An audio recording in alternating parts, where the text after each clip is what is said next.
ॐ श्रीकृष्ण शरणं मम गोपिका जीवनस्मरणं गोविन्दा गोविन्दा सद्गुरुनाथ महाराज की जय। शुक्लाम्भरधरं विष्णुं शशिवर्णं चतुर्भुजं प्रसन्नवदनं ध्यायेत् सर्वविघ्नोपशान्तये। नमो नमः सद्गुरुभ्यो नमो नमः। नमो नमः सद्गुरुभ्यो नमो नमः।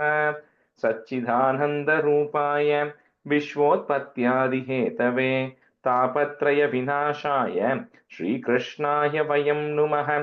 यं प्रव्रजन्तमनुपेतमपेतकृत्यं द्वैपायनो विरहकातर आजुहाव पुत्रेति तन्मयतया तरवोऽभिनेदुः तं सर्वभूतहृदयं मुनिमानतोऽस्मि।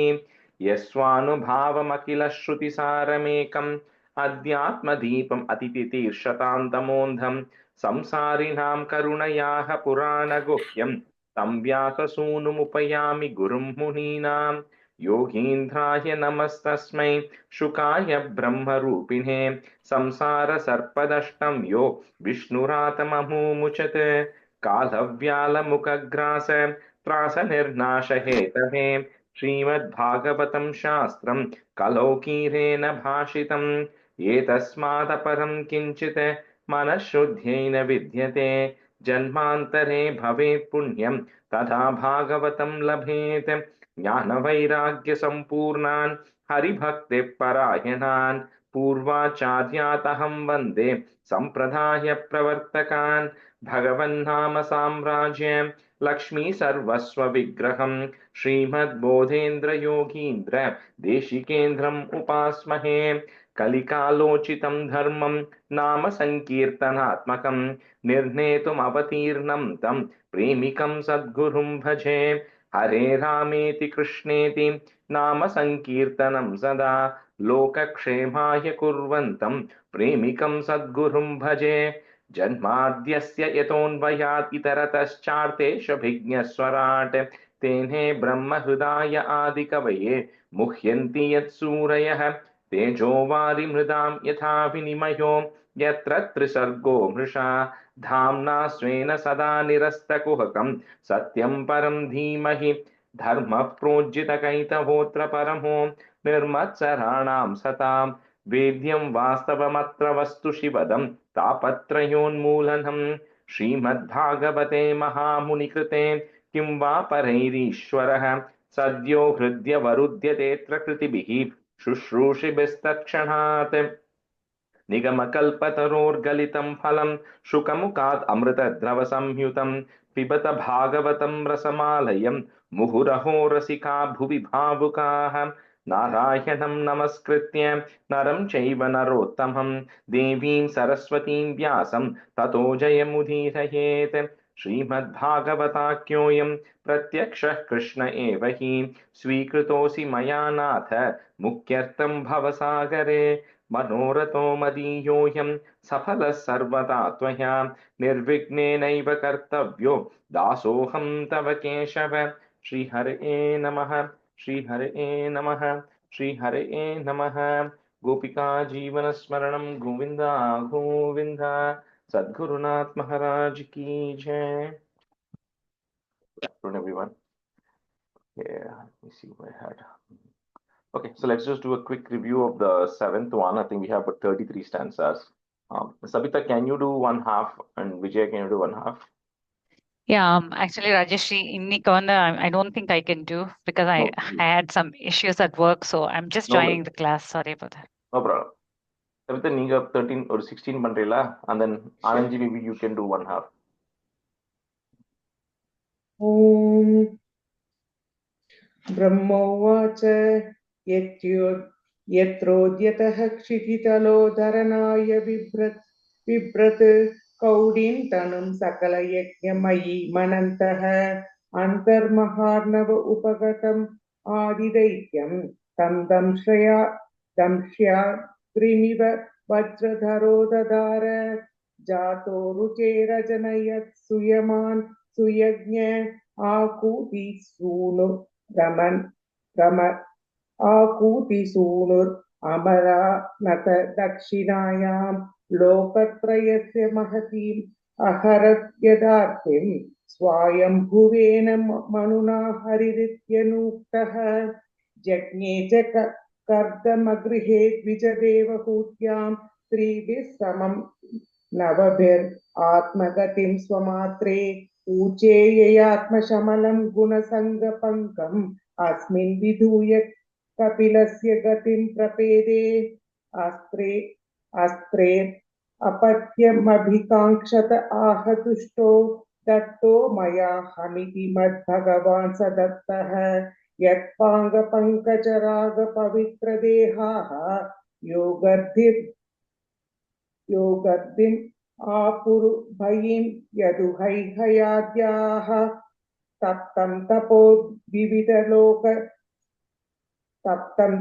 विविधलोकसिसृक्षयामि आदौ सनात्स्व तपसः सचतुस्सनोऽभूत् प्राकल्पसम्प्लव विनष्ट मिहात्मतत्त्वं सम्यक् जगादमुनयो यदैचक्षतात्मन् धर्मस्य दक्ष दुहितर्यजनिष्ठमूर्त्यां नारायणो नर इति स्वपतः प्रभावः दृष्ट्वात्मनो भगवतो नियमावलोकं देव्यस्त्वनङ्गपृतना घटितुं न शेकुः कामं दहन्ति कृतिनो ननु रोष्टदृष्ट्या रोषं दहन्तमुत तेन दहन्त्य सत्यं सोऽयं यदन्तरमलं प्रविशन् बिभेति कामः कथं नु पुनरस्य मनश्रयेत विद्धः सपत्न्युदितपत्रिभिरन्तिराज्ञो बालोऽपि सन्नुपगतस्तपसेवनानि तस्माऽदा ध्रुवगतिं गृणते प्रसन्नो दिव्याः स्तुवन्ति मुनयो यदुपर्यदस्तात्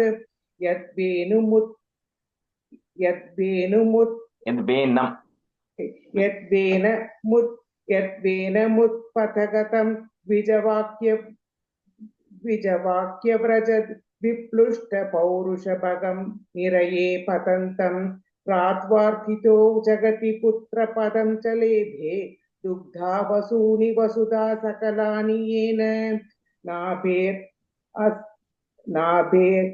नाभेर् असा वृषभ आसस सुदेवी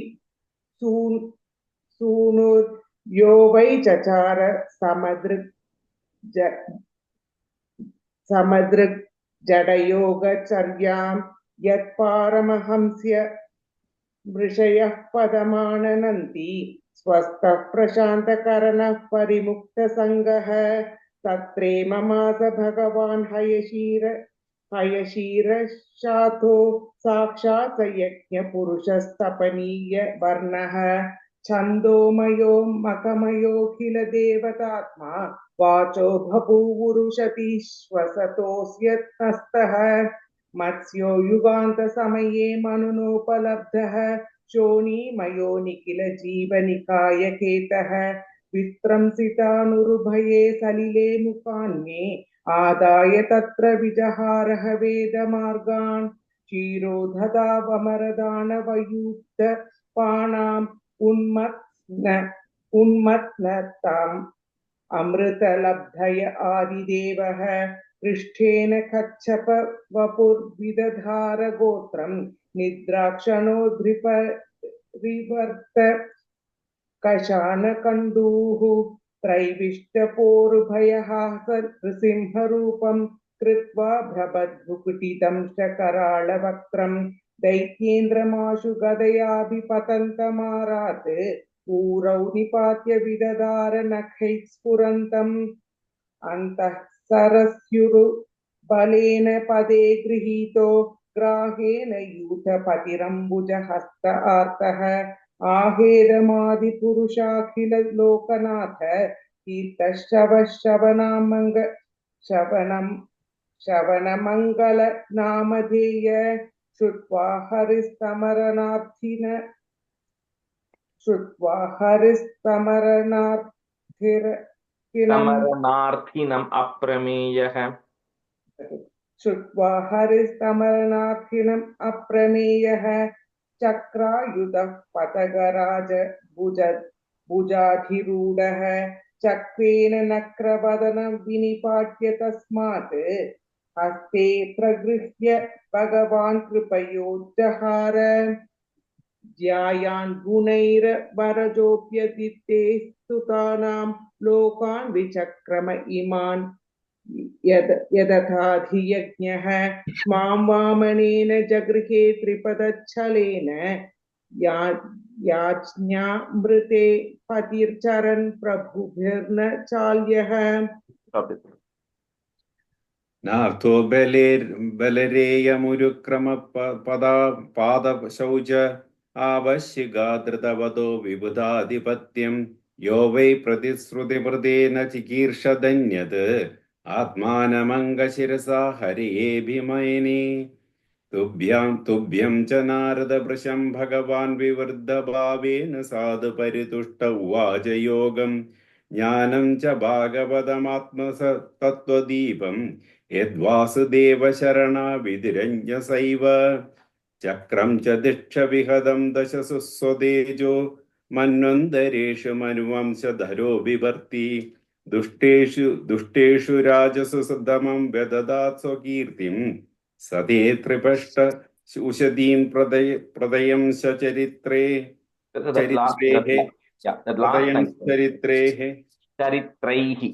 चरित्रैः धन्वन्तरिश्च भगवान् स्वयमेव कीर्तिः नाम्ना नृणां पुरुरुजां रुज आशुहन्ति यज्ञे च भागम् अमृतायुरवावरुन्ध आयुष्यवेदमनुशास्त्य विवतीर्यलोके क्षत्रं क्षयाय विधिनोपभृतं महात्मा ब्रह्मदृगज्जित पदं नरकार्तिलिप्सु उद्यन्तसाववनिकण्डकमुग्रवीर्यः त्रिसप्तकृत उरुधार परश्वधेन अस्मत्प्रसादसुमरकलया कलेशः इक्षागुवंश अवतीर्य गुरोर्निदेशे तिष्ठन् वनं सदैदानुज आविवेश यस्मिन् विरुद्ध्य दशकन्धर आर्तिमार्चत् यस्मा अदादुदधिरूढभयाङ्गवेपो मार्गं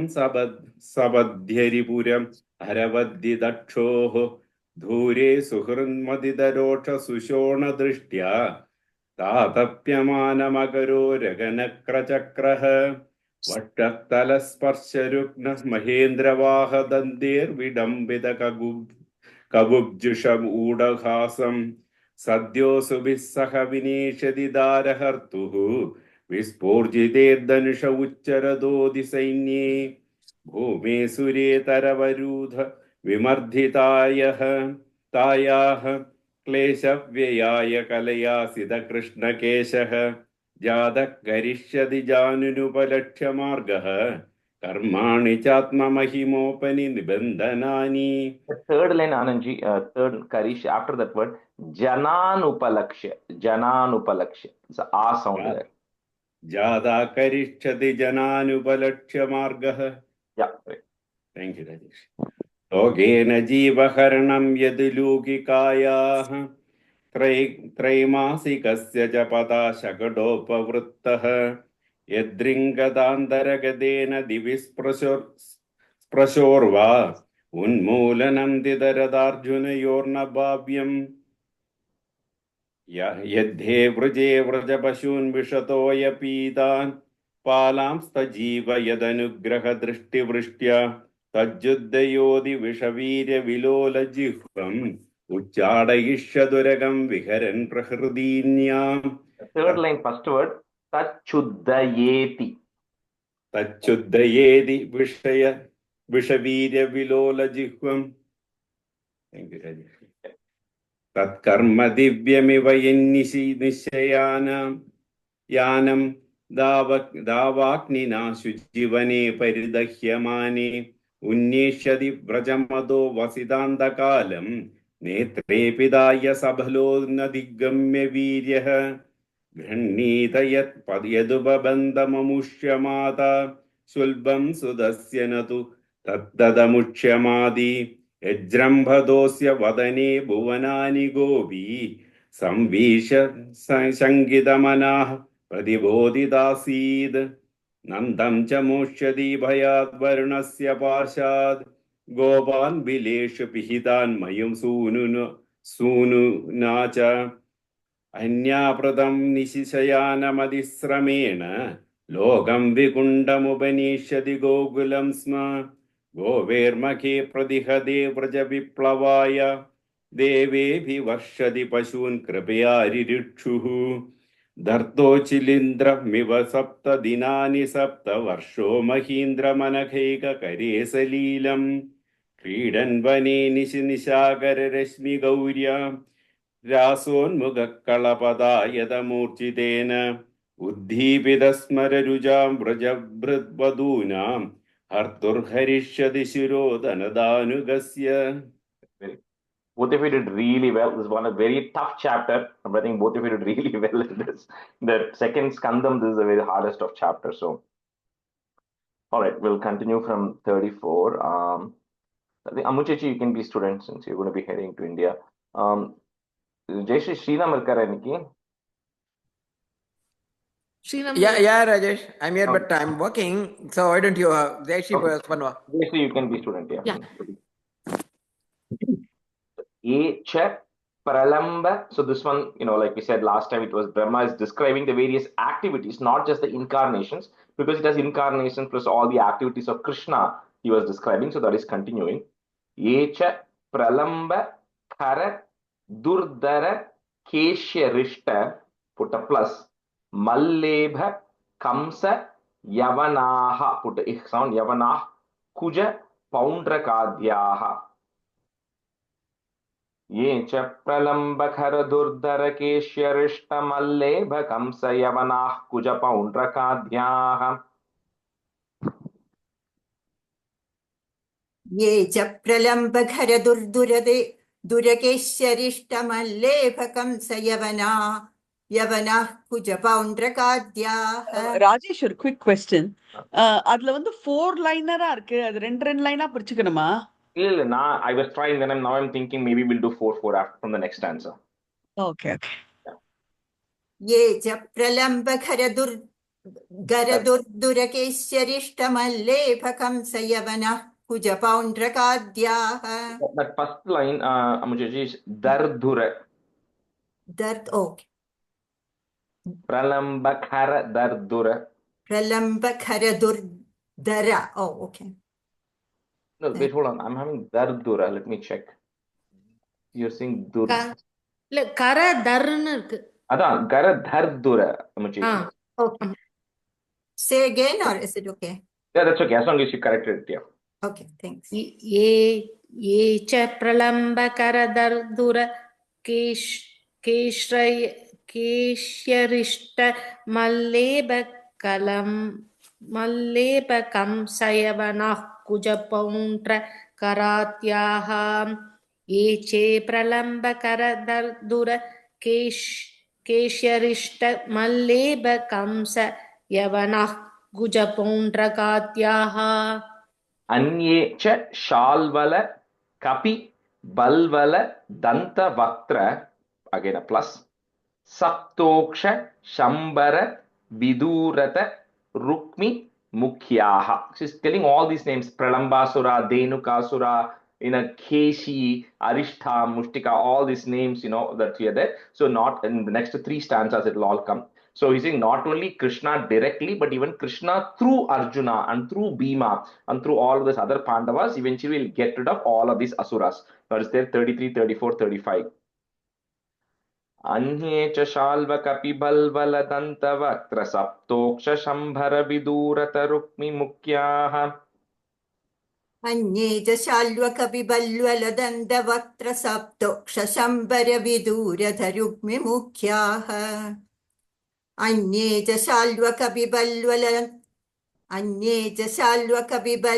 dandavatra saptoksha shambhara vidurata rukmi mukhyaha. Anye cha shalvaka kabipalvala tandavaktra shaptoksha sambara vidura तरुप्मि मिक्यवा विदूरत रुक्मि मुख्याः विदूरद रुक्मि मुख्याः अन्ये च शाल्वक कविपल्वल तन्दवक्त्र सप्तोक्ष संबर विदूरद रुक्मि मुख्याः ये वा मृदे समिति शालिन आत चापाः काम्भोज मत्स्य कुरु कैकय सृञ्जयाद्याः यास्यन्त्यदर्शनमलं, one word, यास्यन्त्यदर्शनमलं बल पार्थ भीम, put a plus, व्याजाह्वयेन Harina Nilayam तदीयम. So through Bhima and Partha, you are kind of, getting rid of all of these asuras which are also there. And the clan also, a lot of the cases.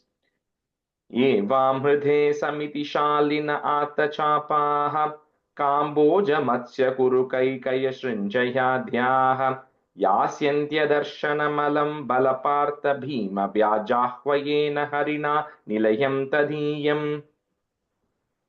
ये वामृधे समितिशालिन आत्तचापाः काम्बोज मत्स्य कुरु कैकय सृञ्जयाद्याः यास्यन्त्यदर्शनमलं बलपार्थ भीम व्याजाह्वयेन हरिना निलयं तदीयम्.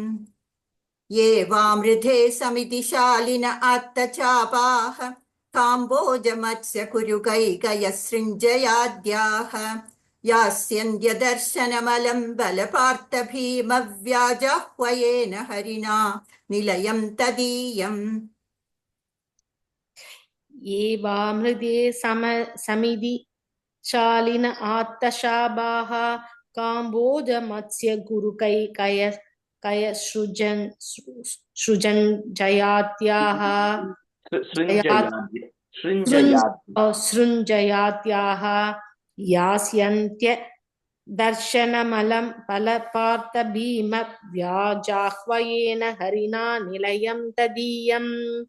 ये वामृधे समितिशालिन आत्तशाबाः काम्बोज मत्स्य गुरु Kaikaya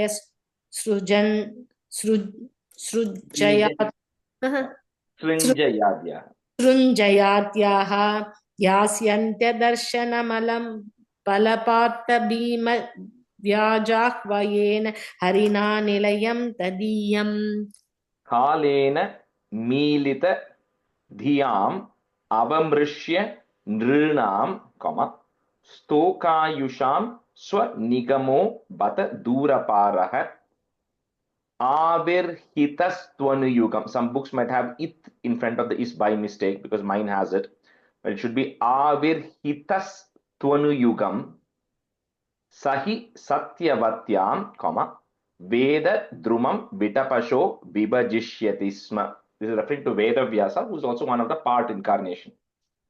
Rajesh, third line, can you repeat one more time? Avirhitat Swanuyugam. Swanuyugam. It kadayadu, is varnam. It will come first and then it will come. Okay. Okay, some books has it just swapped, okay, by mistake. So it's Avirhitas Tvanuyugam. Okay. कालेन मीलितधियाम् अवमृश्य नृणां स्तोकायुषां स्वनिगमो बत दूरपारः आविर्हितस्त्वनुयुगं सहि सत्यवत्यां वेदद्रुमं विटपशो विभजिष्यति स्म. कालेन मीलितधियामवमृश्य नृणां स्तोकायुषां स्वनिगमो बद दूरपारः आविर्हितस्त्वनुयुगं सहि सत्यवत्यां वेदद्रुमं विटपशो विभजिष्यति स्म. कालेन मीलितधियामवमृश्य नृणां स्तोकायुषां स्वनिगमो बद दूरपारः आविर्हितस्त्वनुयुगं सहि सत्यवत्यां वेदद्रुमं विटपशो विभजिष्यति स्म. कालेन मीलितधियाम् अवमृश्य नृणां स्तोकायुषां स्वनिगमो पददूरपारः आविर्हितस्त्वनुयुगं सहि सत्यवत्यां वेदद्रुमं विटपशो विभजिष्यति स्म Jayeshi, in the first line, last word in the nrnam is a double r on that na. Okay, nrnam. नृणाम् Yeah. कालेन मिलितधियाम् अवमृश्य नृणां स्तोकायुषां स्वनिगमोपददूरपारः आविर्हितस्त्वनुयुगं स हि सत्यवत्यां वेदद्रुमं विटपशो विभजिष्यति स्म Deva dvisham nigama vartmani nishtitanam, comma, पूर्भिर मयेन विहिताभिर अदृश्य तूर्भिः लोकान् ज्ञतां मति विमोहमति प्रलोभम, comma, वेशम विदाय बहु भाष्यत औपधर्म्यम. So it talks about that at one point when people were just so blindly following the Vedas and everything, that they used to do a lot of things without truly understanding the purpose of it and the meaning of it. Like a lot of the animal sacrifices and everything which were coming in the Vedas. And they were doing a lot of things because they thought if you do this, you'll get this benefit. At that time, to bring people back to a mature level of thinking and more to a civilized society, he says you put a vesham, you put a mask like Buddha, because at the end of the day, it says Buddha is also a partial incarnation, but you came in and said, you don't, because when if somebody is already blindly following something, and a lot of people are opposed to the Vedas also. So how do you bring them all back to track? You can't go and preach in the same thing again. So you kind of hide it under the context of do good things, don't kill animals, don't hurt anybody, be nice to everybody. So you kind of took them into that approach, because at the end of the day, by doing that, they were also still doing good things. So with that, you kind of guided them in the right path by taking the incarnation of Buddha. Rajeshi, and third line சொல்லுங்களேன். Can you repeat Loka? Lokan gnatam வரும். And the g, like it's not a full ga, so it's g gnatam, GNATHAM, gnatam. Gnatam mati vimoham ati pralobham. This is Gnatam, right? GH, right? Yeah, GH, yeah, gnatam. Okay. Okay, thanks. A full ga, that will become ghanatam, but it's not ghanatam, it's gnatam, right? Not a full ga. देवद्विषां निगमवर्त्मनि निष्ठितानां पूर्भिर्महेन विहिताभिरदृश्यतूर्भिः लोकान् ज्ञतामतिविमोहम् अतिप्रलोभं वेषं विधाय बहुभाष्यत औपधर्म्यम्. देवद्विषां निगमवत्मनि निष्ठितानां पूर्भिर्मयेन विहिताभिरदृश्यतूर्भिः लोकान् ख्नदां मदिविमोहमदिप्रलोभं वेषं विधाय बहुभाष्यत औपधर्म्यम्. देवद्विषां निगमवत्मनि निष्ठितानां पूर्भिर्मयेन विहिताभिरदृश्यतूर्भिः लोकान् ख्नदां मदिविमोहमदिप्रलोभं वेषं विधाय बहुभाष्यत औपधर्म्यम्. देवद्विषां निगमवर्त्मनि निष्ठितानां भूर्भिर्मयेन विहिताभिरदृश्य दूर्भिः लोकान् ज्ञतान्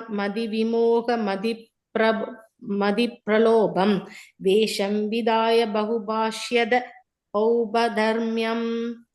वेदद्विषां निगमवर्त्मनि निष्ठितानां भूर्भिर्मयेन विहिताभिरदृश्य दूर्भिः लोकान् ज्ञतां मदिविमोहमदिप्रलोभं वेषं विधाय बहुभाष्यत औपधर्म्यम्. Yerhyalayeshwapi, cannot break that word. Hya sound. Yerhyalayeshwapi satam na hareh katas syuhu, comma.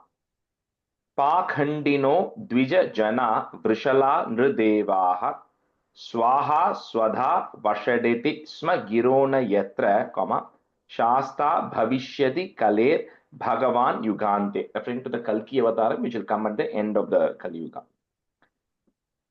यर्ह्यालयेष्वपि सतां न हरेः कथा स्युः पाखण्डिनो द्विजजना वृषला नृदेवाः स्वाहा स्वधा वषडिति स्म गिरो न यत्र शास्ता भविष्यति कलेर्भगवान् युगान्ते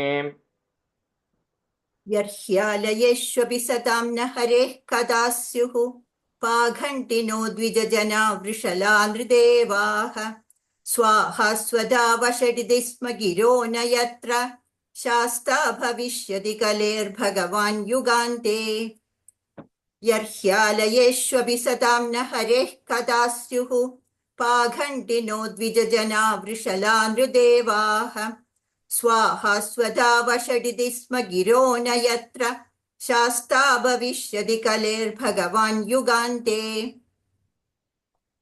यर्ह्यालयेष्वपि सदां न हरेः कदा स्युः भागण्डिनो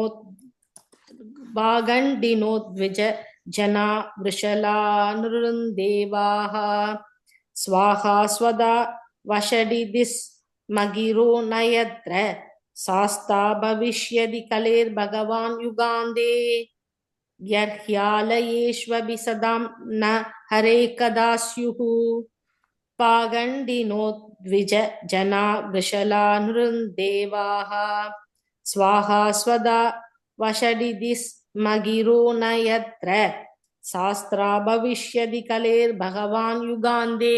The fourth line, first word, Shasta. Shasta, okay. Yeah, Sarge tapoham rishayo, if you want to break there, tapoham rishayo, nava e prajeshaha, comma, sthane cha dharma makha manva maravanishaha. That's one word, cannot break it. Ante twadharma hara manyu vashasuradhyaha.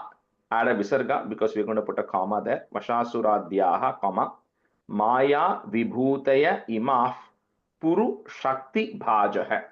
She says at the beginning, when for the creation to happen, again at the end of the day, everybody is some partial energy of the Lord. She said the beginning of the creation, you know, Brahma says, myself and all the Prajapatis, all the sages who are required for generation, for creation are there.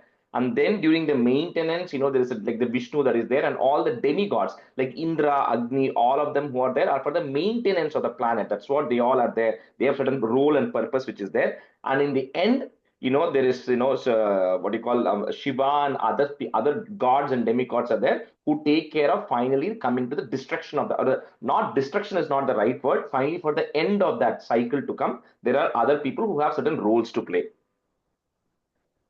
Sarge tapoham rishayo navaye prajeshaha sthane cha dharma makamanva maravanishaha ante twadharma haramanyu vashasuradhyaha maya vibhutaya imah purushakti bhajah. सर्गे तपोहं ऋषयो नवये प्रजेशाः स्थाने च धर्ममखमन्वमरावनीशाः अन्धे त्वधर्महरमन्युवशासुराद्याः माया विभूतय इमः पुरुषक्तिभाजः सर्गे तपोहं ऋषयो नवये प्रजेशाः स्थाने च धर्ममखमन्वमरावनीशाः अन्धे त्वधर्महरमन्युवशासुराद्याः माया विभूतय इमः पुरुषक्तिभाजः सर्गे तपोहं ऋषयो नवये प्रजेशाः स्थाने च धर्म मग मन्व मरावनीशाः अन्धे त्वधर्महर मन्युवशा शुराद्याः माया विभूतय इमः पुरुषक्तिभाजः. அந்த மூணாவது லைன்ல விசர்க்கம் இருக்கா? You have to add the, because நம்ம அங்க pause பண்றதுனால we'll add the visarga. If you're not pausing, then there's no need of a visarga. But if you're pausing, then you have to add the visarga. सर्गे तपोहं ऋषयो नव ये प्रजेशाः स्थाने च धर्म मगमन्व मरावनीशाः अन्धे त्वधर्महर मन्युवशासुरात्याः माया विभूतय इमः पुरुषशक्तिपाजाः. पुरुषक्तिपाजः. विष्णोर्नु वीर्य गणनां कथमोर्हतीह, यः पार्थिवान्यपि कविर् विममे रजांसि Chaskamba, yes. Swa Ramhasaskalata, one word. Ramhasaskalata Triprishtam, comma. Yasmat Trisamya Sadanaduru Kampayanam. So once he's kind of described all these things, he says, Brahma says, that nobody can describe the the activities and the power or the strength of Vishnu.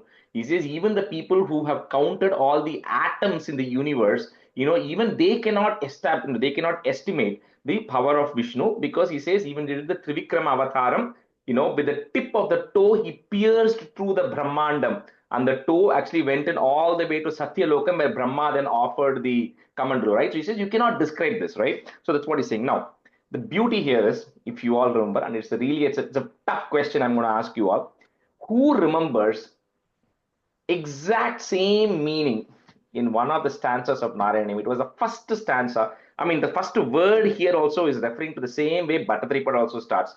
It says Vishnurnu Virya Gananam. It starts here. So it will start, even the Dashakam starts with the exact same words. Okay, you can check 99th chapter, first stanza. Vishnor Viryani Kova Katayatu Dharane Kascha Renun Mimite. You'll say the same thing. Who can describe the powers of Vishnu? It is as much as the number of sands which exist in this earth, right? That's what he says, which is exactly the same thing which is here. So, and there also the second line, Bhattacharya says, who with the 3 feet measured the entire world? It's literally this stanza there, right? Vishnurnu Virya Gananam Katamorhatiha Yah Parthivanyapi Kabir Vimame Rajamsi Chaskamba Yaswaram Hasas Kalatatri Prishtam Yasmatri Samya Sadana Durukampayanam. Vishnurnu Viryagananam Kadamorhatiha Yah Parthivanyapi Kabir Vimame Rajamsi Chaskamba Yaswaram Hasaskhaladatri Prishtam Yasmatri Samya Sadana Durukambayanam. Vishnurnu Viryagananam Kadamorhatiha Yah Parthivanyapi Kabir Vimame Rajamsi Chaskamba Yaswaram Hasaskhaladatri Prishtam Yasmatri Samya Sadana Durukambayanam. विष्णोर्नु वीर्यगणनां कदमोर्हदीह यः पार्थिवान्यभिकविर्विममे रजांसि चस्कम्बयस्वरं हसास्कलदादृष्टं यस्मात् त्रिसाम्य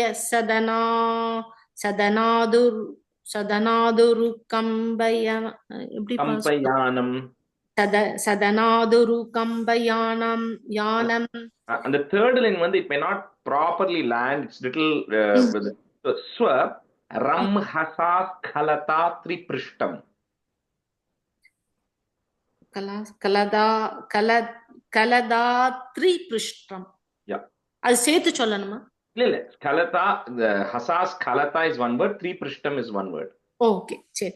விஷ்ணோர்னு வீரியகணனாம் கதமோர்ஹதீஹ யஃப் பார்த்திவான் யபி கவிர் விமமே ரஜாம்சி சஸ்கம்பயஸ்வரம் ஹசசாஸ்கலதா திருப்ஷ்டம். கரெக்டா? You are saying Hasasas, you are saying it's just Swaram Hasas Kalata. Okay. Chaskambayaswaram hasas kalada dripshtam yasmadrishamsya sadanadu rukambayanam.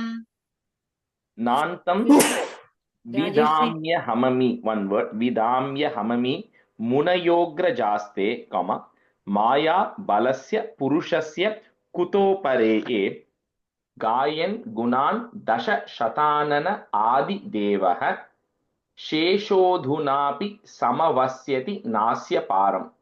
He says, but Brahma also says, neither I nor the sages who were born before you, because from Brahma, 10 sages were born. One of them was Narada. So even the people who were born ahead of you, even me, neither of us can tell the greatness of the Lord. Even the first part of the Lord, Adi Shesha, who is there, who knows so much, who has so much knowledge, even Adishesha cannot truly describe the power of the Lord. So he says, don't worry, you cannot truly estimate how strong it is. Nantam midamyahamami munayograjaste maya balasya purushasya kuto parheye gayan gunan dasha shatanana adidevaha sheshodhunapi samavasyati nasya param. Rajeshi, Hmm. sorry, the previous one on the line 3, could you just say that one more time? Jaskamba yaswaram hasas khalata triprishtam. So is it Swaram? Yes, swaram hasas. Oh, okay. So Ramhasa Skalada is one word. It's the word actually will be swaramhasa askhalata. Okay. But that's why I'm saying you better to just say that whole thing together. Swaramhasa skhalata, you just say it together. Okay. Okay. Thank you. Thank you, Rajesh. नान्दं विदाम्यहममी मुनयोग्रजास्ते मायाबलस्य पुरुषस्य कुतोपरेये गायन् गुणान् दशशतानन आदिदेवः शेषोऽधुनापि समवस्य दिनास्य पारम् नान्दं विदाम्यहममी मुनयोग्रजास्ते मायाबलस्य पुरुषस्य कृतोपरेये गायन् गुणान् दशशतानन आदिदेवः शेषोऽधुनापि समवस्य दिनास्य पारम् नान्दं विदाम्यहममी मुनयोग्रजास्ते मायाबलस्य पुरुषस्य कुतोपरेये गायन् गुणान् शतानन आदिदेवः देशोऽधुनापि समवस्य दिनास्य नास्य पारम् नान्दं विदाम्यहममी मुनयोग्रजास्ते मायाबलस्य पुरुषस्य कुतोपरेये गायन् गुणान् दशशतानन आदिदेवः शेषोऽधुनापि समवस्य दिनास्य पारम्. The first the dasha shatanana adi dasha 10 shata 100. So 10 hundreds, which means 1,000. So the 1,000-headed first Lord, which is Adishesha. That's how Brahma is describing this. So Yesham sa eva bhagavan dayayed anantah, comma sarvatmana shrita pado yadi nirvyalikam te dustaram atitharanti. If you want to break it, that dustaram atitharanti cha deva mayam, comma naisham mamahamiti dhihi. That ish you put a joint. Dhish shwa shrigala bhakshye. So in the next few things, he's going to say, first he says, it's impossible for anyone to, understand the true potency. But he says, however, for somebody who is completely surrendered to the Lord, he says, while they may not understand the true potency of the Lord, at least all the illusion that is caused by the potency of the Lord could be removed. So, so you don't have to truly understand how big Bhagavan is to feel him, right? Or to get the benefit of it. He says that you can get if you're truly surrendered. You may still not know the full powers, but you don't need to. Because the benefit of the full powers, you'll be able to realize if you're complete surrender. And then the next 3 stanzas, he will talk about all the different people who are, so advanced in yoga that through their yogic powers, they have been able to see the strength of Bhagavan. So that's what is going to come. You'll have like so many names that are going to come there. So all these are people, Brahma will say, through our yogic powers, we are able to understand, but we still don't know the entire extent of Bhagavan, but we know enough or better than everybody else, right? That's how he's going to describe this. Yesham sa eva Bhagavan dayayedanantah sarvatmanha shritapado yadi nirvyalikam te dustaramati taranti cha deva mayam naisham mamahamiti dhishwa shrigala bhakshye. Just one time, Muchiji. Next 10 minutes. येषां स एव भगवन् दययेदनन्दः सर्वात्मनाश्रितपदो यदि निर्व्यलीकम् ते दुस्तरामधितरन्ति च देवमायां नैषां ममाहमिति स्वशृगालभक्ष्ये. येषां स एव भगवान् दय एदनन्दः सर्वात्मनाश्रितपदो यदि निर्व्यलीकं दे दुस्तराम् अधितरन्ति च देव मायां नैषां ममाह मिदिस्व मृगालपक्ष्ये Shrigalabhakshe. नैषां ममाह मिदिस्व शृगालपक्ष्ये Okay. Vedaham paramasya hi yogamaya, यूयं भवश्च भगवानत दैत्य वर्यः पत्नी मनोहो is manosa cha manushcha tadatmajascha, prachina bharhir riburanga uta dhruvascha. So he's kind of giving all the names here, Dhruva, and then, Prachina Barhish. He's giving all these names, who are there, and the Manus who are there, the Manus wives who are there, the Manus children who are there, and Bhagavana, the Daitya Variha, the one who's born in the family of the Daitya, which is Prahlada. So all of these people, while they may not fully understand it, because they know how the power of Bhagavan, what it can do. They know that extent, right? Vedahamanga paramasya hi yoga mahyam yuyam bhavascha bhagavanata daityavaryaha patni mano sacha manushcha tadatmajascha prachina barhirburanga uta dhruvascha.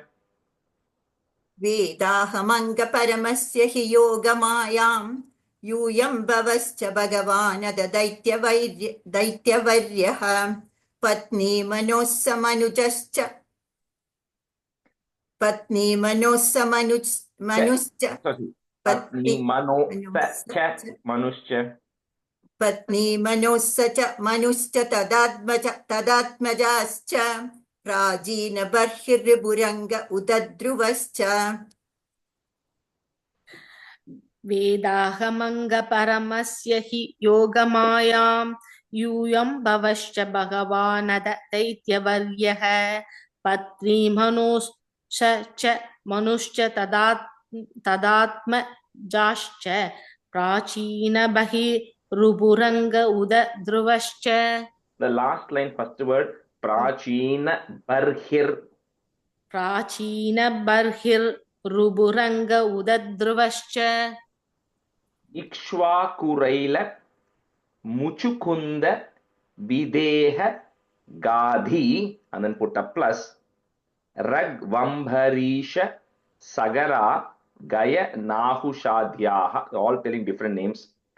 Mandatra Larka Shatha Dhanvanu Ranti Devaha, put a visarga comma, you won't have it, but add it, Ranti Devaha, comma.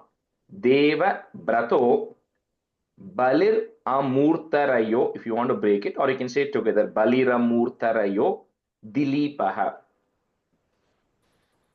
Ikshvakuraila Muchukunda Videha Gadi Ragvam Bharisha Sagara Gayana Akushadhyaha Mandhatra Larka Shata Dhanvanuranti Devaha Deva Brato Baliramurtarayo Dilipaha. इक्ष्वागुरैल Muchukunda विदेह गादिरघ्वम्बरीश सगरा गयनाहुषाद्याः मान्दात्रलर्कशदधन्वनुरन्ति देवाः देवव्रतो बलिरमूर्तरयो दिलीपः. इक्ष्वागुरैल मुचुकुन्द विदेह गादिरघ्वम्बरीश सगरा गयनाहुषाद्याः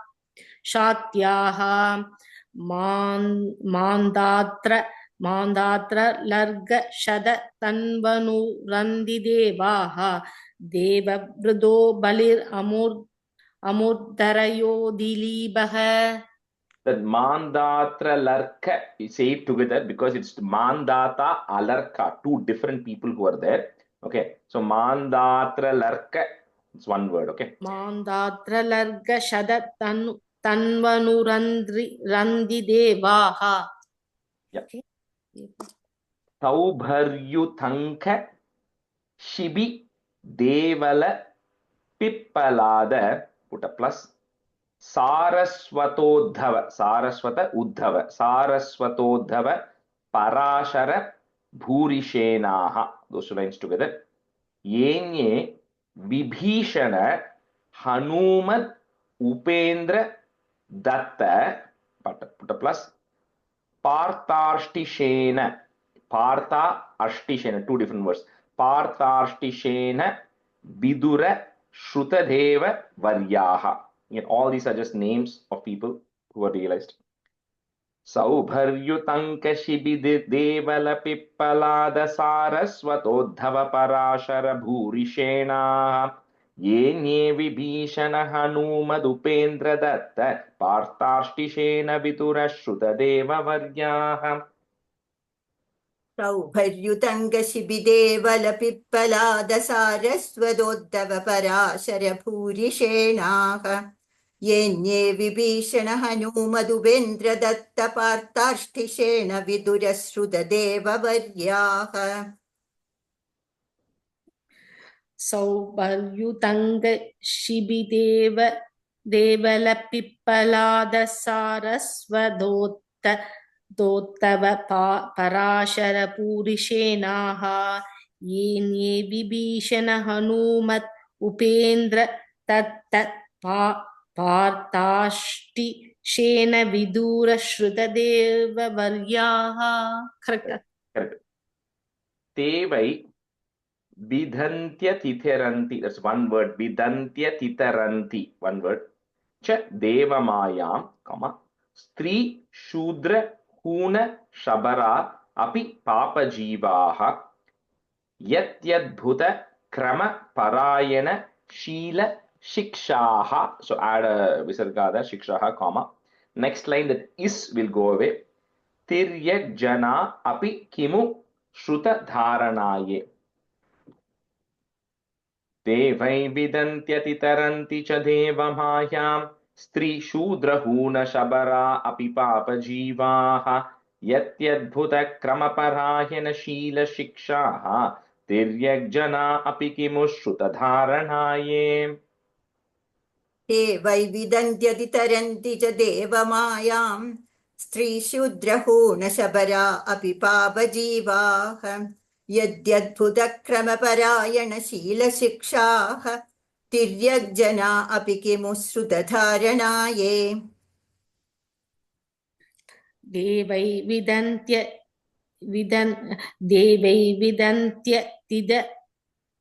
तिदरन्ति च देवमायां स्त्रीशूद्रहूणशबरा अभिभावजीवाः यत्यद्भुतक्रमपरायणशीलशिक्षाः दीर्घजना अपि किमु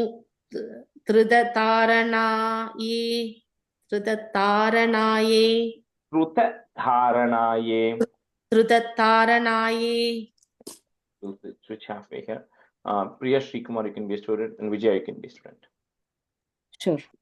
Shashwat prashantam abhayam pratibodha matram, comma, shuddham samam sadasatah paramatma tattvam shabdo na yatra puru karakavan kriyarto, comma, maya paraitya bhimuke cha vilajjamana. Shashwat prashantam abhayam pratibodha matram shuddham samam sadasatah paramatma tattvam shabdo na yatra purukarakavan kriyato maya paraitya bhimuke cha vilajjamana. Shashwat prashantamabhayam pratibodhamatram shuddham samam sadasatah paramatma tattvam shabdo nayatra purukarakavan kriyartho maya paraityaphimukhe cha vilajjamana. Two times.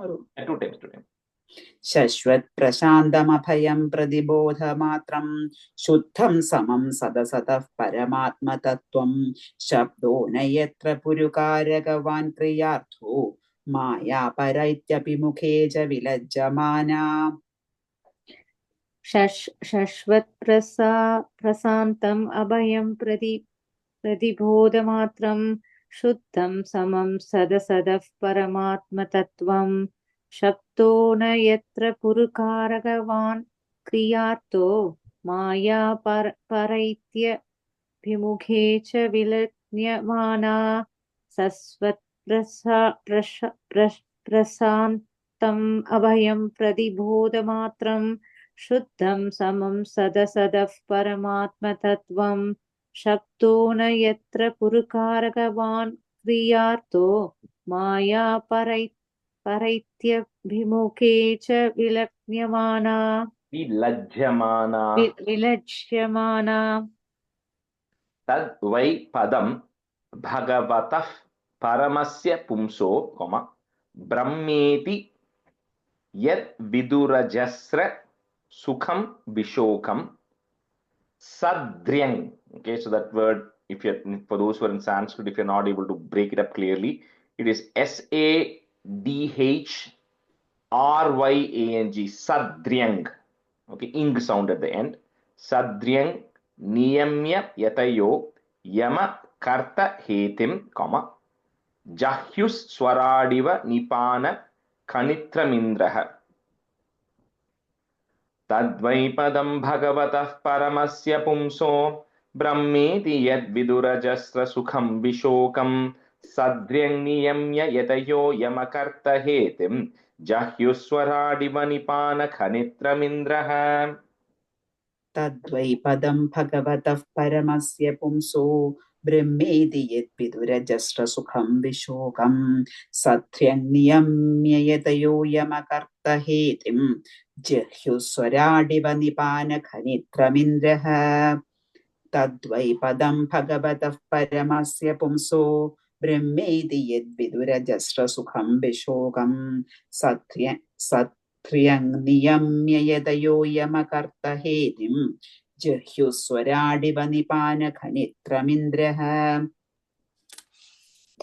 तद्वै पदं भगवतः परमस्य पुंसो ब्रह्मेति यद्विदुरजस्रसुखं विशोकं सत्रियं नियम्य यतयो यमकर्त हेतिं जिह्यस्वराटिव निपानखनित्रमिन्द्रः तद्वै पदं भगवतः परमस्य पुंसो ब्रह्मेति यद्विदुरजस्रसुखं विशोकं सत्रियं नियम्य यतयो यमकर्त हेतिं जिज्ञेश्वरादिव निपानखनित्रमिन्द्रः. The first word, jahyus. Jahyush. Okay, jahyush. And I just typed that word sadryang in the chat window. Okay, so because I wonder it's a little difficult to type it in English, but sa shreyasamapi vibhur bhagavan yatosya, bhava swabhava vihitasya satah prasiddhihi dehe swadhatu vigamenu vishiryamane, vyomeva tatra purusho na vishiryatejah. So just the last few stanzas from 46, 47, 48, 49, Brahma is just kind of saying that, once he's already described the greatness, he's just saying once you reach that state, once you realize that Brahman, then it's always a state of bliss and, everything that you're doing, no matter what activities people are doing, the result which comes from all those activities, at the end of the day, it's all given by the same Lord only. So it doesn't matter what kind of activities you do, that's all coming from the same person. And he's just continuing to praise up to 49. He just talks about the greatness. Sashreyasamapi vibhur bhagavan yatosya bhava swabhava vihitasya satah prasiddhihi dehe swadhatu vigamenu vishiryamane vyomeva tatra purusho na vishiryatejah. सश्रेयसामपि विभुर्भगवान् यतोऽस्य भावस्वभावविहितस्य सतः प्रसिद्धिः देहे स्वधातु निगमेनु विशीर्यमाणे व्योमेव तत्र पुरुषो न विशीर्यतेजः सश्रेयसामपि विभुर्भगवान् यतोऽस्य भावस्वभावविहितस्य सतः प्रसिद्धेः देहे स्वधातु निगमेऽनुविशीर्यमाणे व्योमेव तत्र पुरुषो न विशीर्यतेजः स श्रेयसामपि विभूर्भगवान् यतोऽस्य भावस्वभावविहितस्य सदप्रसीतिः देहे स्वधातु विगमेनु विशीर्यमाणे व्यामेव तत्र पुरुषो न विशीर्यतेजः Vijaya, the second line, last word, prasiddhihi. प्रसिद्धिः. Okay, And then fourth line, first word, vyomeva. Fourth line. First word, vyomeva tatra. व्योमेव. सश्रेयसामपि विभूर्भगवान् यतोऽस्य भावस्वभावविहितस्य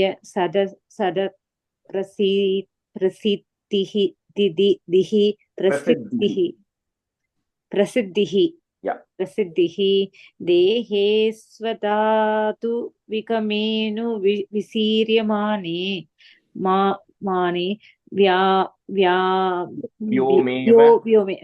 व्योमेव तत्र पुरुषो न विशीर्यतेजः सोऽयं तेभि हितस्तात, भगवान् विश्वभावनः समासेन हरेर्नान्यत्. So the that is there, we'll break it, put a it, nanyat, comma. Next word will start with the a. Anyasmat sadasaccha yat.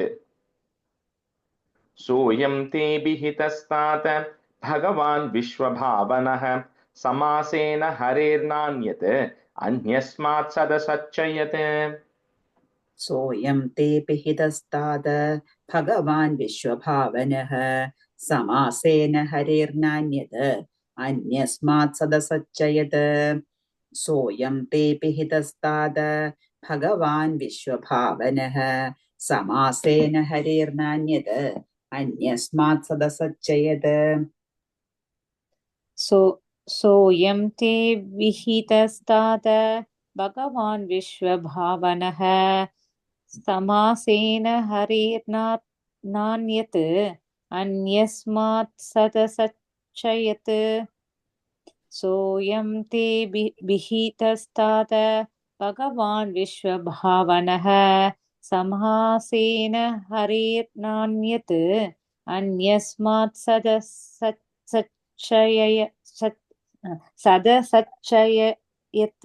Yeah, and then the sat asat cha. Okay, so that Rajesh, can you repeat that second line? Samasena hare nanyatnu varanama like ha varanama nanyatah. So the da, it has the da that is there, and the da we are breaking into it and a.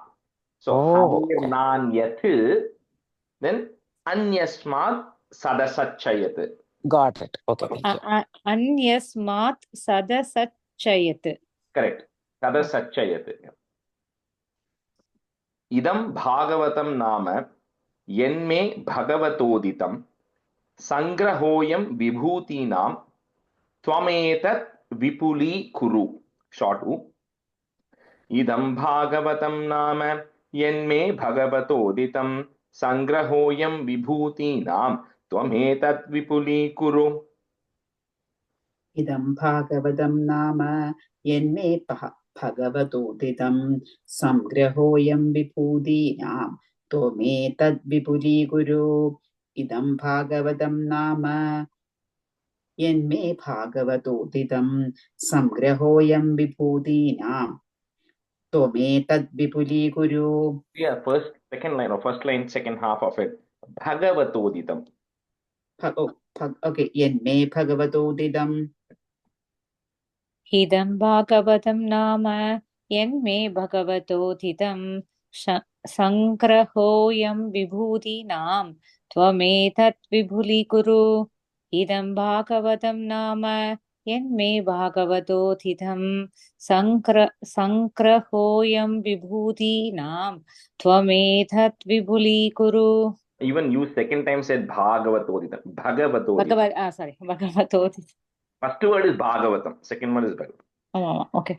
Yata harau bhagavati, nrinam bhaktir bhavishyati, sarvatmanyakiladhare. It is sarvatmani akhiladhare, two different words, but it's combined. So sarvatmanyakiladhare, iti sankalpya varnaya.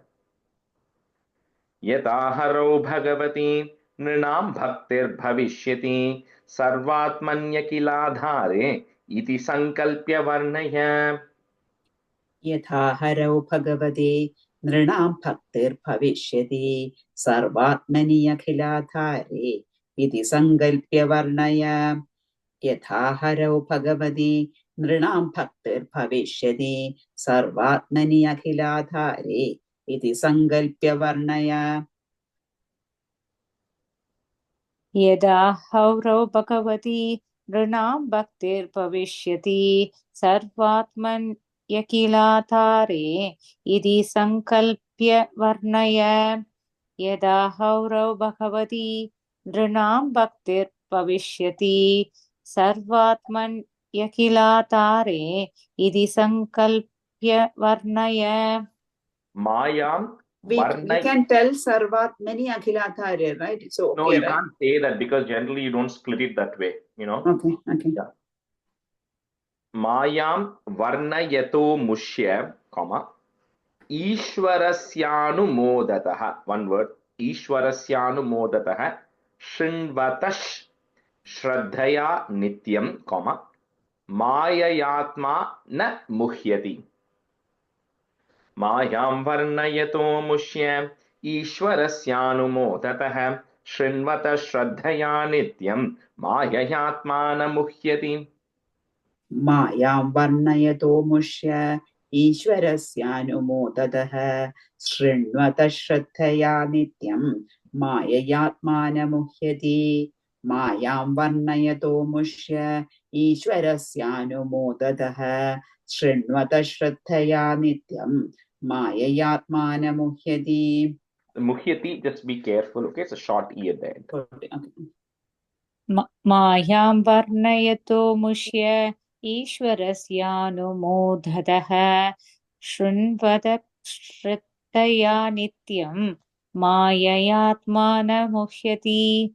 Mayam varnayato mushya Ishwarasyanumodataha Shrinvata Shraddhaya Nityam Mayayatmana Muhyati.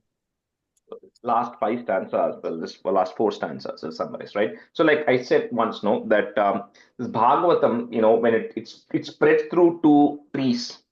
The one of the tree which we saw is where Bhagavan tells it to Brahma.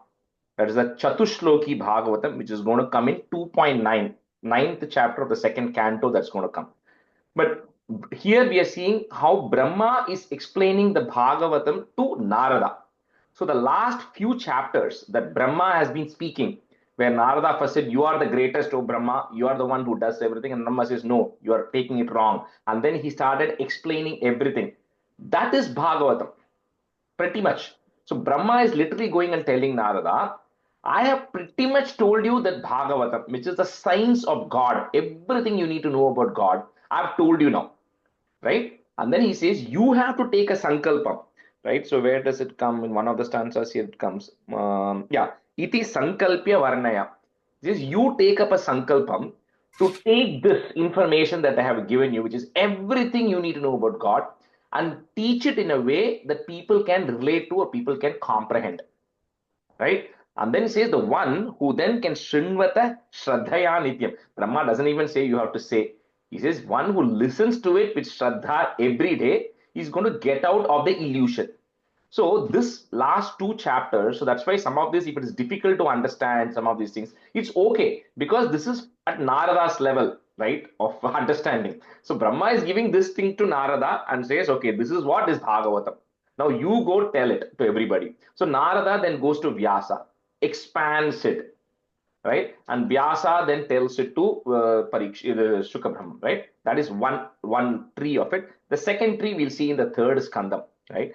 Now, let me just finish this last 2 lines and I'll continue this. So, iti Srimad Bhagavate Mahapurane पारमहंस्यां संहितायां द्वितीयस्कन्धे ब्रह्म नारद संवादे सप्तमोऽध्यायः। इति श्रीमद्भागवते महापुराणे पारमहंस्यां संहितायां द्वितीयस्कन्धे ब्रह्मनारदसंवादे सप्तमोऽध्यायः। इति श्रीमद्भागवते महापुराणे पारमहंस्यां संहितायां द्वितीयस्कन्धे संवादे सप्तमोऽध्यायः. So the Brahma says, okay, these are the two chapters, whatever we saw, that is Bhagavatam, that Brahma has told Narada. Now, when you come to 2.8, so here Parikshit asks like tons of questions. He asks a lot of questions. So in 2.9 and 2.10, Shukra Brahman is giving another executive summary of all of that. And in 2.10, he's going to say, I'm going to answer all of these questions that you are asking in 10 parts. So that's how the second skandam gets over, and then you have 10 more skandams. So what Shukra Brahman is doing is he's saying all the questions you're asking, like 40 different questions Parikshit will ask. He'll say, I'm going to take all those 40 questions, I'm going to break it into 10 cantos. And those 10 cantos will answer all of your questions. And each of the canto there has a heading. So that we'll see in the 10th chapter when we go there, right? But that is kind of how this is progressing right now. Is 2.8, Brahma has already described what Srimad Bhagavatam is. Then Parikshit, however, has more questions because he's not at Narada's level, right? So he's at a level lower than Narada. So he has more questions that he's asking. And then in 2.9, we'll see the story of how Vishnu will tell it to Brahma in just 4 stanzas, what Bhagavatam is, which is what Brahma is now explaining to Narada over 2 chapters. And then in 2.8 will be the summary, and then we'll get into, from the 3rd canto, another thread is going to start with Maitreya and Vidura, but we'll see it then. So Rajesh, what we follow and study is all these different trees, right? Yeah, It's at the not end of the like day, it's the same thing. It is the same thing, but it is like one, when Vishnu explained it to Brahma, he gave 4 stanzas. Brahma took those 4 stanzas, expanded into 2 chapters to Narada. Narada expanded it into more, and then gave to Vyasa. And then Vyasa gave it. So that is one thread, right? The second thread is still Krishna is telling it to Uddhava and Maitreya some information. At the end of the day, it's the same information, but maybe he might have expanded it a little bit more. Who then says the same thing to Vidura, and then Vidura's thread will go. But at the end of the day, it is the exact same thing. It's no different. It is just that when you're talking, when you're giving the same information to 2 different people, you might explain it differently, right? Or you might just expand a little or compress a little. That's all there is, right? But at the end of the day, from 3rd skandam, it'll all just join. Just the first portion of it is just separate thread, but it'll all eventually join, right? It'll be no different. So Rajesh, and the Chatushloki Bhagavatam you said, right? The conversation between Bhagavan and Brahma, is it? the 2.9 level. Okay. 2.9. Adam Brahma has told Narada in an expanded form in the last 2 chapters. Okay. Rajo 2.6 and 2.7. அது வந்து சம்மரியா சொல்லலாமா அது? Sorry. அது 2.6 and 2.7, right? Sorry. 2.6, 2.7. இல்ல அந்த 2.9 வந்து சம்மரின்னு சொல்லலாமா? இப்ப பிரம்மா வந்து நாரதருக்கு சொன்னதுதான் அது. But this is like telling, if you want to go to Mars, if I just tell you, oh, catch a SpaceX shuttle, you'll go to Mars. Okay? Now imagine explaining that to a 3-year-old boy. You have to first start with what is Mars. You have to then tell what is a rocket, how will it, you have to explain everything, right? But for Elon Musk, you just say catch a SpaceX shuttle and go to Mars. So that is, you have to kind of think of it at that level, right? So you can say that as a summary. That's 4 slogan na, Brahma, what Brahma gets, right? But even Parikshit is saying, you know what, yeah, you gave me the summary, but I'm still unclear. I have like 40 questions he's going to ask in this chapter, right? Yeah, he's going to say, what is time? What is that? What is it? He'll ask so many questions, right? And then everything gets expanded. But yeah, but that's the summary that we'll cover when we come to 2.9. Okay. That's all right in the 4 stanzas.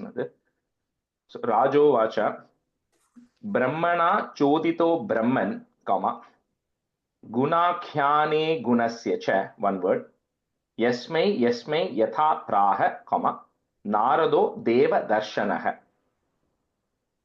Rajoho vacha, Brahmana chodito Brahman, Gunakhyane gunasya cha, यस्मै यस्मै यथा प्राह नारदो देवदर्शनः राजोवाच ब्रह्मणा चोदितो ब्रह्मन् गुणाख्याने गुणस्य च यस्मै यस्मै यथा प्राह नारदो देवदर्शनः राजोवाच ब्रह्मणा चोदितो ब्रह्मन् गुणाख्याने गुणस्य च यस्मै यस्मै यथा प्राह नारदो देवदर्शनः राजोवाच ब्रह्मणा चोदितो ब्रह्मन् गुणाख्याने गुणस्य च यस्मै यस्मै यदा प्राह नारदो देवदर्शनः राजोवाच ब्रह्मणा चोदितो ब्रह्मन् गुणाख्याने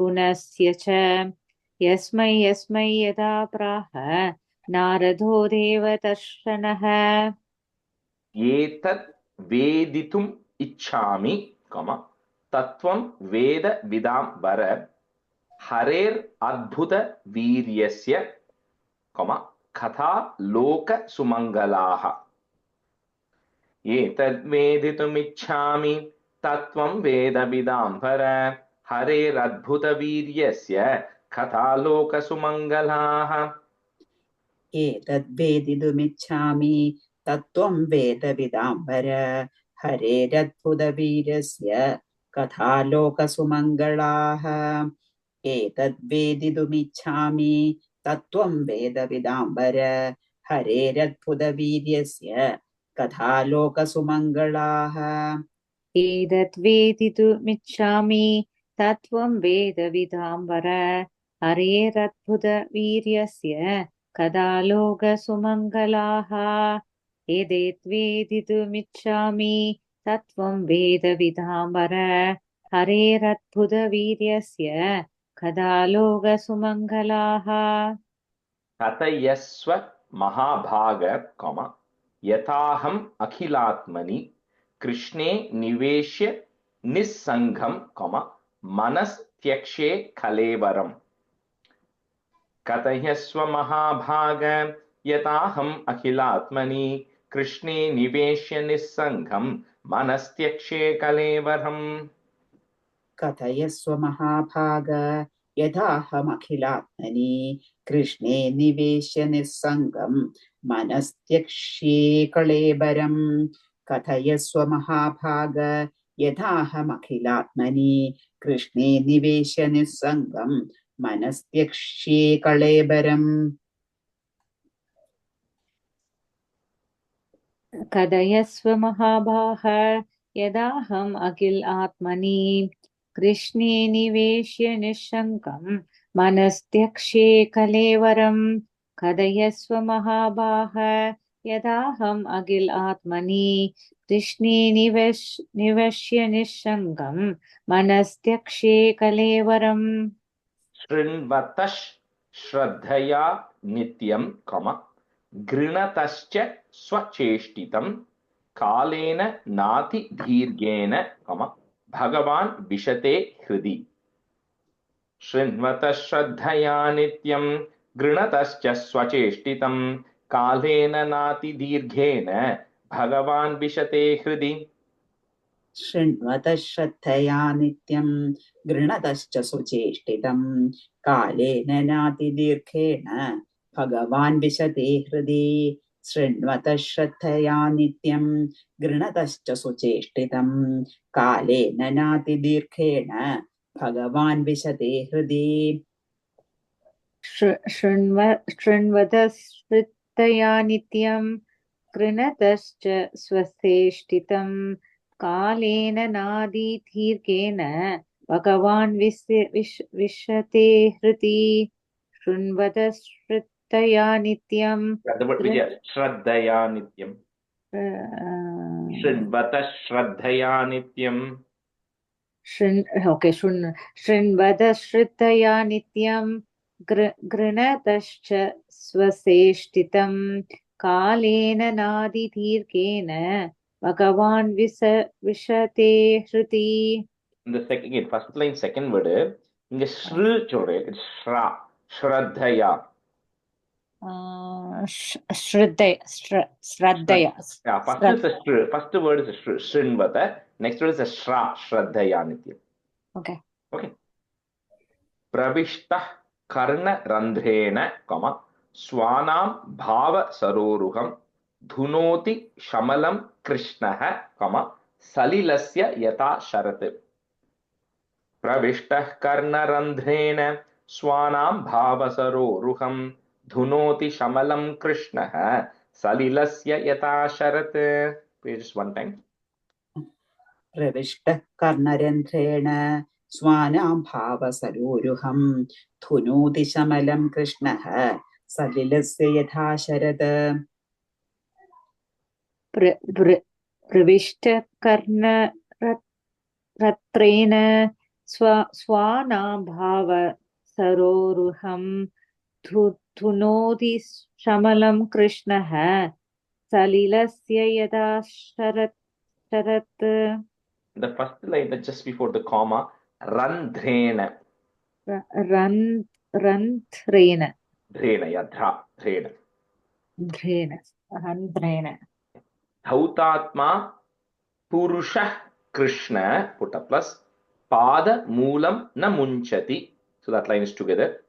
Mukta Sarva Parikleshaha, Pantas Swa Sharanam Yatha. Dhautatma Purushah Krishna Pada Moolam na Munchati. Mukta Sarva Parikleshaha, Pantas Swa Sharanam Yatha. धौतात्मा पुरुषः कृष्णपादमूलं न मुञ्चति मुक्तसर्वपरिक्लेशः पान्थस्वशरणं यथा धौतात्मा पुरुषः कृष्ण पादमूलं न मुञ्चति मुक्तसर्वपरिक्लेश पान्थस्वशरणं यथा. The second line, Parikleshaha. Leshaha. Yada dhatu mato brahman, deharambhosya dhatubhihi yadrichhaya hetuna va, bhavanto janate yatha. Yada dhatu mato brahman deharambhosya dhatubhihi yadrichhaya hetuna va, bhavanto janate yatha. यदधातु मतो ब्रह्मन् देहारम्भोऽस्य धातुभिः यदृच्छया हेतुना वः भवन्तो जानते यथा यदा धातुमतो ब्रह्मन् देहारम्भोऽस्य धातुभिः यदृच्छया हेतुना वा भवन्तो जानते यथा. Asidhyad udharat. So that word you cannot break it. The only way you can break it is asidhyad udharat padmam. You can break that udharat padmam, loka samstana lakshanam yavanayam vai purushaha. Add a visarga because we're going to put a comma there. Purushaha. Iyatta vayavai pritak tavan asabiti Proktah, or you can say it together, Tavanasabiti Proktah, Samsta Vayava Vaniva. Even that word you cannot break it. Asidhyat Udarat Padmam Loka Samsthana Lakshanam Yavanayam Vai Purushaha Iyatta Vayavai Pritake Tavanasabiti Proktah Samsta Vayava Vaniva. आसीद्यत् उदरात् पद्मं लोकसंस्थानलक्षणं यावानयं वै पुरुषः इयत्तावयवैः पृथक् तावानसाविति प्रोक्तः संस्थावयववानिव. आसीद्यदुदरात् पद्मं लोकसंस्थानलक्षणं यावानयं वै पुरुषः ययत्तावयवै पृथक् तावानसाविधि प्रोक्तः संस्थावयववानिव. And the second line after the comma, E starts with the E sound. Iyattavayavai pratak. ஈக்கு அப்புறம் யா ஒண்ணு இருக்கு அதான் iyattavayavai. இயத்தாவயவை. Yeah, correct. Ajas srijati bhutani, comma, bhutatma yat anugrahat dadrshe yena tadrupam, comma, nabhi padma samudbhavah. Ajasrujati bhutani bhutatma yadanugrahat dadrshe yena tadrupam nabhi padma samudbhavah. अजसृजति भूतानि भूतात्मा यदनुग्रहात् ददृशे येन तद्रूपं नाभिपद्मसमुद्भवः अजसृजति भूतात्मा यदनुग्रहात् तदृशे येन तद्रूपं नाभिपद्मसमुद्भवः. We'll do one more and then I'll just quickly summarize this. Sa chapi yatra purusho, comma, vishwa sthit yudbhavapyayah. So this one, if you want to break it, sthit yudbhavapyayah. That's the word, but you can't break it. Muktvatma mayam mayeshah, comma, shete sarva guhashayah. Sa chapi yatra purusho विश्वस्थित युद्भवाप्ययः मुक्त्वात्मा माया मायेशः शेते सर्वगुहाशयः. स चापि यत्र पुरुषो विश्वस्थित युद्भवाप्ययः मुक्त्वात्मायां मायेशः मुक्त्वात्मा मायां मायेशः शेते सर्वगुहाशयः. Now you got it correct, but just for clarification, muktva atma mayam. Okay, but it has to go as one word, but muktvatma mayam. मुक्त्वात्मा मायां. स चापि यत्र पुरुषो विश्वस्थित्युद्भवाप्ययः मुक्त्वात्ममायामायेशः शेते सर्वगुहाशयः. So just nothing much, like I said, is all just questions. We won't go through every single question that Parikshit is asking, but he continues by saying, Harer Adbhuta Viryasya. In the second stanza, he says, I want to know more about the auspicious things that Hari has done for the benefit of all of this planet. And then he says, I want to hear more about the Srimad Bhagavatam because I want to completely manastyakshe kalevaram, all this things I'm having in my mind, I want to get rid of it and I want to relinquish my body. So tell me more.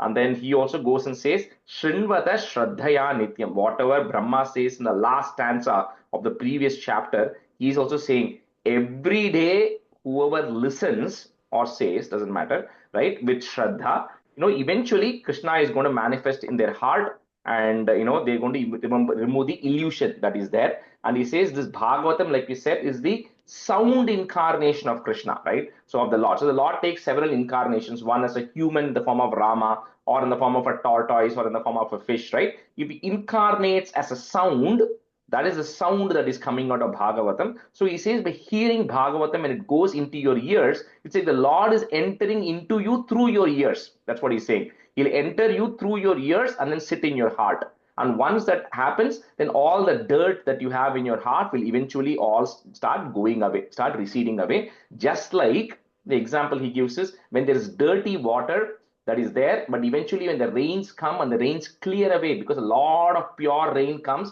it clears away all the dirty water. Similarly, whatever dirt you have in your mind and heart, all of that will go away because this Bhagavatam is going to come and sit on top of it and then completely cleanse it, right? So with that, he goes on and then, he asks one question. I'll just describe how he's asking. So he asks one question saying, an elephant is big because it has a certain purpose to be big. An ant is small because it has a certain purpose to be small. So because it is small, it is, it can only do certain things. But the physical body, while the size is different, both of them are beings, right? Both of them are creatures. Both of them are animals, right? So that they are exactly the same. The size is different because they have to do two different things. So he says, similarly, when you talk about this Garbhodakashayi Vishnu from whom all of this universe is coming, or you're talking about, the main Vishnu from whom all the multiple universes are coming, is it just that Vishnu is just massive in size? Is that the only difference between us and that Vishnu? Or is there anything fundamentally different in that Vishnu other than the size? You get my point, right? An ant also has legs, an ant also has eyes, ant also has ears. So does an elephant. But they're just different in size, right? But he says, is that Vishnu that you're talking about, is it Vishnu just massive in size compared to us, so he's different, or is fundamentally something different in that Vishnu itself, other than the size? Remove the size out, right? That is one, he goes as it in a couple of ways, right? So that's kind of where we're stopping today. But what is he comparing? I mean, the ant and the elephant example is right, but the Vishnu that Brahma is talking, who is he comparing to? The other Vishnu who's in smaller in form, or I mean, what is the comparison? No, he's saying, Parikshit is asking this question, right? Parikshit is asking to Shukra Brahman. So he's saying, if an ant and elephant you compare, and then you say, okay, this way. Now you're saying, okay, you have this Kshirodakashayi Vishnu, you have the Garbhodakashayi Vishnu from whom everything is coming. Now, from that particular Brahmandam is coming. Okay, that means that Vishnu has to have power which is massive, right? Imagine the form of the Vishnu, for example, and say from that Vishnu's Nabi, the entire Brahmandam is coming. Okay, that means that Vishnu might be massive in size, potentially.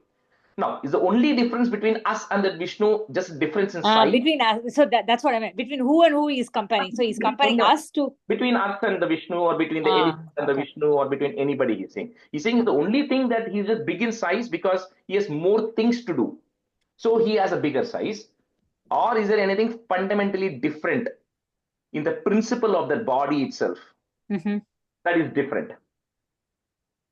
Yeah, but namlukum elephantukum paathenaka, it's the same thing. We generally have, we are breathing, we are eating, we have hands, we have eyes, we have ears, all of that is same. Of course, there are a lot of differences, but in general, it is pretty consistent structure-wise, right, from that perspective. So that's what he's asking. Is that Vishnu you're talking about just a massive-sized person? Or is there something fundamentally different in that Vishnu? Right? That's the question. Anyways. Okay, thanks.